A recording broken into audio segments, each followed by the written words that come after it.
Hello Internet, welcome to my channel. Today I'm going to share my experience of 20 kilometers hike to Großer Feldberg, which is the second highest point in the Hesse state in the central Germany, and it's also near Frankfurt city. It has really amazing forest and I hope you enjoy watching this video. Let's see.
As you see, we have a really super nice weather today, and I'm still in the beginning of my trip.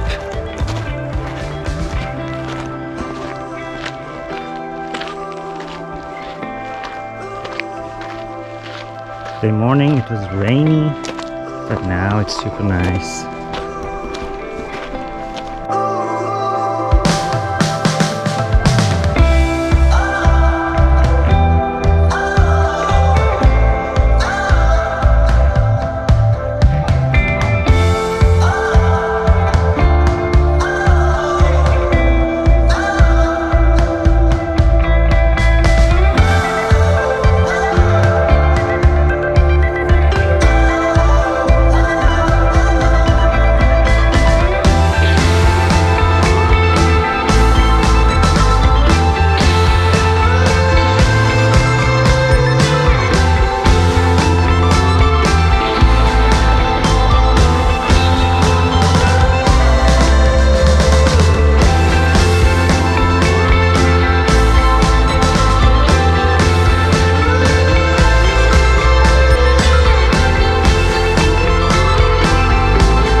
700 meters to arrive at our final destination.